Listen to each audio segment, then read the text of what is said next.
What's going on YouTube? My name is FG3000. I'm back in the place to be, and welcome to Valor Tactics, a brand new tactics-based hero collector RPG brought to you by Gravity, the same exact Gravity that brought you Ragnarok Online. So this game has some mighty big shoes to fill, so let's see what they came up with. Now you guys know what I always say when I cover hero collectors. A hero collector can really only be as fun as the heroes that you can collect, and as you guys can see, this game went with more of like a cartoony, cutesy art style, and that's not necessarily a bad thing. However, and I hate to use like the current year argument, but it's 2018, ladies and gentlemen. Give us some high definition textures when it comes to our character models. Like the characters themselves, I'm okay with. The detail's good, the character design's good, but they just look a little like washed out, a little low definition, a little last gen. And like I said, the mobile industry right now here in 2018 is just so competitive. I don't think you can come out with a game that looks like this in 2018. And considering how powerful people's phones are, give us a high definition texture pack. Like this game looks like if you had a low, medium, and high setting, but you kept the game set on low. But there's no reason to not at least have the option to turn on high definition texture. So if you think that this game is gonna earn the FG3000 stamp of approval when it comes to heroes that you can collect, you're wrong. So there you go. But that's not because the heroes themselves look bad, all right? I don't wanna give that impression. Like this character right here, Karen, looks really cool. I like her. I like the concept behind this character. However, I just wish she was in high definition. So that is that. So let's jump over into combat to see what these low definition characters are all about and why this game actually has tactics in the title. The 2D drawn artwork looks really good though. So I do have to give the game props on that one. Now, here we are in combat. Now, my very first beef, all right? Well, I don't know, maybe it's wait a minute, it's not nitpicky at all. This is a real beef, all right? Look at this. Look at this elemental weakness system. How am I supposed to deal with this? Green beats red, red beats blue, blue beats... No, I have to like unlearn years and years of elemental weakness system training to kind of get the concept of this game wrapped around in my head. Now, I know that they said, hey, this is a cavalry, archer, and infantry. It's not really fire, water, and grass. But if you're gonna do that, if you're gonna do this, this is fine. But change the colors, man. It's so hard for me to even like grasp this. Like, all right, this unit right here is blue, so I need to bring a fire unit over to him. Okay, you're red, so I really actually need blue. Like, I hate it. I hate it, I hate it, I hate it. So anyway, let's talk about the tactics, FG. So as you guys can see, what you can basically do before combat, you can actually move your characters on this grid here. So if I want to move the character right over here or right over here, I can do so. If I want to kind of assign who this character is going to attack, I can do that as well. So that's basically where the tactics in this game come from. And believe it or not, the tactics are actually quite important. Here in the campaign mode, you can actually do auto deploy, which is fine. It'll get you through pretty much all of the content. However, there are modes which auto deploy is not an option, and you actually have to set up tactics on your team or you will not win. Like, you will not be able to pull it off. So the tactics in this game's title is not just for show, but you might not realize that when you very first begin the game. In this campaign, the story mode, you really don't need too many crazy tactics. You just need to press auto deploy and let the characters go at it. But later on in the game, and like I said, there are modes that do not have auto deploy as an option, you will just get beat. So let's show off a little bit more combat so I can kind of show you the ultimate meters as well. There goes Dragon right there. You know, pretty cool looking character. Now here's your typical, you know, campaign stage. And I'll show you a little bit more once we get out of there because I pressed the button way too fast. We're gonna click auto deploy once again because like I said, here in campaign mode, it's not really that big of a deal. All of the characters have their own little ultimate meters. Once they actually light up white, you're supposed to click on them, but I just have the game on manual because it's kind of hard to click on them sometimes when there are a lot of units on top of each other. You also have these ultimates down here at the bottom right hand corner of your screen. These ultimates are based on characters that you currently have unlocked on your account. So as you guys can see, when I cast my Snowstorm, those two characters pop up. If I don't have those characters unlocked on my account, I can't do Snowstorm. So you will actually unlock more and more ultimates the more characters that you unlock on your account. So pretty cool. And like I said, you do not have to bring them in combat with you. So back over here to the campaign screen, as you guys might expect when it comes to hero collectors, you're gonna go from node to node to node. The only ones that you have to 3-star are these little tower ones here.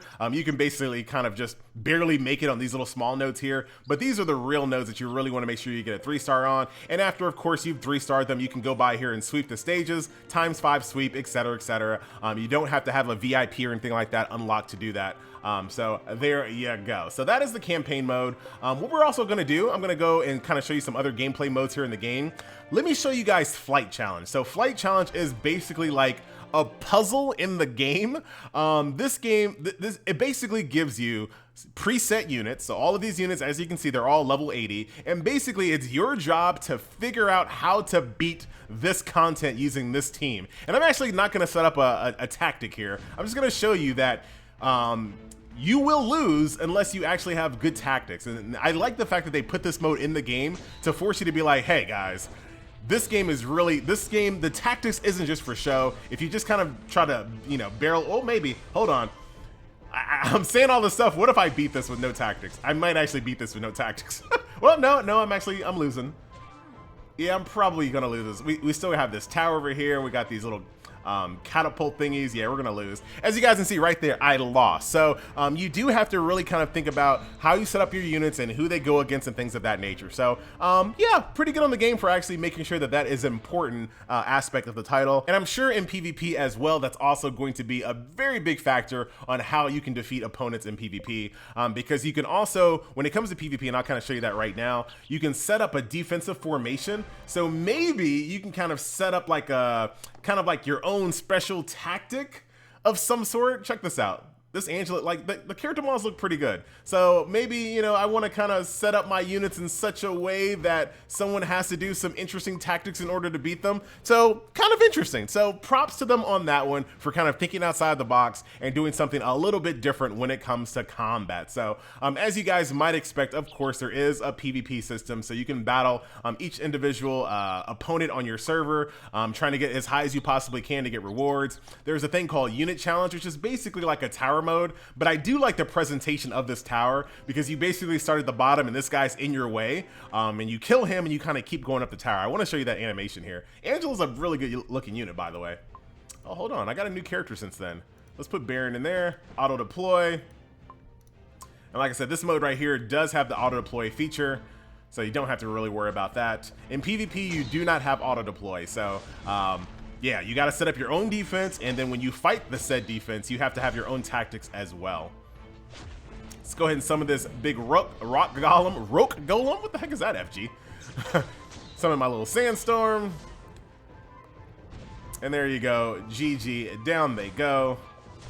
Little chocobos. Are they allowed to use chocobos? Is like the actual design of a chocobo, is that like, you know, trademarked of some sort? I don't know. Probably not. Probably not. And then now that I defeated that opponent, I get to kind of run up this tower. So I like the presentation of the tower mode here. They didn't have to, you know, kind of do that, but I'm glad they did the little extra step here to kind of show that you're actually moving up a tower as opposed to just clicking each individual like little node screen as most games do. So that is that. So I showed off the flight challenge. We showed off unit challenge. We kind of showed off the arena here. The only thing that I don't have unlocked in the game are just two different things here. Marching unit, which I'm just going to guess that this is kind of like a deploy feature where you send your units off on marching orders. They come back in a couple of hours and they come back with goodies. I'm totally guessing on that, but I feel like I'm right. Guilds open up at level 25, and then the very last mode that I don't have unlocked right now is called Lost Treasure, and I'm not gonna guess what that is. So last but not least, as far as the gacha in this game, it actually does something pretty interesting. So what you can do is click on the gacha, and basically the game shows you what you could get. And I have the option on whether I want to buy this or not. So I haven't used any gems yet, but I can see what the gacha had for me. And I'm like, you know what? I don't want that. I don't want to buy it. So I can actually go and do it again. And you know, like, oh, all right, I really want this. This is what I really want. I don't have the gems for it, but I can click buy, and I have basically 3 hours to come back to this gacha roll and actually buy that one with gems. So I've never actually seen a game do that before. That's actually pretty cool. You can basically re-roll your gacha rolls 5 times per day. So every single time you kind of go in here and you're looking for the perfect gacha roll, you can look at it, decide whether you want to use it or not, and then buy it when you're done. So pretty pro-consumer little method there. I'm not mad at that. Now, since the game just came out, as you might expect, there's all kinds of login reward bonuses, 7-day logins, all those types of things. So you got your daily attendance, you got a level up bonus here. So as you get to level 35, you're gonna get this guy right here, Baron. Tomorrow's login, you will get an epic hero, and you actually get to choose it. So there you go there. Of course, you have your very first top up, you know, reward, a weekly purchase. Like show off this $89 right off the top. All right. And of course, you know, pretty much all the things that you would expect. And you also get a legendary healer just for logging in for 7 days as well. So A lot of things going on here. The last thing I want to kind of show you here is the ultimate system in the, oh, actually there's a couple more things. We're not done with this video just yet.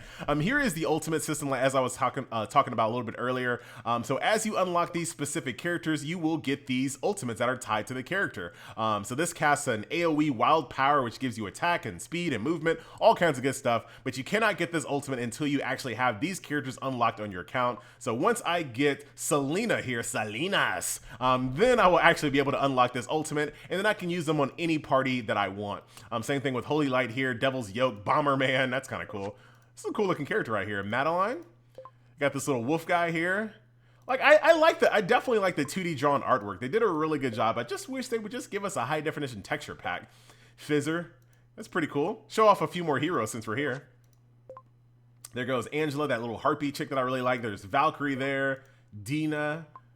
Let's see what else we got here. I don't know what happened to the music. She looks really cool. I like that. So there's a little bit of steampunk here as well. And all these little steampunk characters are tied to robot troops here with their own little ultimates. So I like the fact that they're all nice and themed as well. Shadow of the Desert. So you have some desert-based heroes here.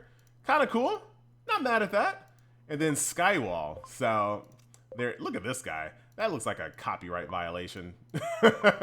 And there it is, Geralt, who looks very cool. So those are the characters that are currently in the game. The last thing that I want to show you here is kind of the flow of upgrading your character here.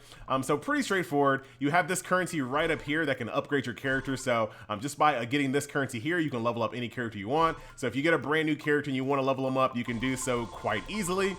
As far as evolving, of course, you need to have this currency right over here, which you can get from stages. So you can evolve characters actually quite easy. So you don't have to worry about getting dupes or anything like that. So now I need to get 1250 of this. Now, of course, epic characters take a little bit more currency than like base characters. So like, for example, no, actually I lied. They take the same exact amount. So I don't know why you would try to evolve these low level characters. You might as well just go for these epic ones here. So all I need to do is get 1250 of these, and I can evolve him up to 3 stars as well, upgrade him as well with this currency here. As far as the, and this is kind of the affinity system as well. So you can kind of see which characters he has connections with, which allow him to have even more buffs. Here's your equipment system. So the game does have a pretty basic quality of life where you can just equip all. However, the game is lacking one quality of life feature that I feel like all hero collectors have, and the ability to basically find out where this drops. So I need 2 of these, but normally you can just click on it and it tells you exactly where it drops. But in this game, it does not do that. So that's a little annoying, but I don't feel like it's a deal breaker. And let's get out of this little stone tutorial here. All right, fine. But it's not that big of a deal breaker, believe it or not, because this game has one of my favorite systems when it comes to drops in almost any hero collector. Not enough hero collectors do this. So as you guys can see right here, this drops armor. This one right here drops boots. This one right here drops helmet. This one right here drops weapons. Guess what? The final stage drops all of them. So if you're really lazy and you just want to get a mix of a little bit of everything, all you gotta do is sweep the final stage. So very, very good. I wish more games would do that. That way, you know, even though you can't directly click to it from your equipment, at least you know if you go to the final node in each stage, you'll be able to get a grab bag of all of the different equipment that can drop for those characters. So I like it. I like it. So that will do it here in Valor Guard Tactics. As far as my overall impression of the title, it's a well done game. It's just, there's just so much competition on mobile right now, and just being, you know, just being like average is just not enough anymore. And I think this game is gonna really be lost in the shuffle when it comes to all of the other hero collectors out there, especially with a name like Valor Guard Tactics. It sounds generic. It doesn't sound like it's tied to, you know, and I'm not saying that Gravity needs to always make Ragnarok games, but this game is really gonna get lost in all of the mobile titles that have similar sounding names that look like this and kind of look generic and have low resolution textures. It's gonna get lost in the sauce. So, I'm not going to be partaking in this game any longer, unfortunately. All right. One last heal for it. I'm actually getting defeated pretty hardcore on this little boss thing. I got to go back and level up. I got destroyed in this one. All right, well, let's get out of this. Let's get out of here. Nobody needs to see that. Anyway, guys, once again, my name is FG3000, and thank you so much for watching, and I will see you guys in the next video. Later.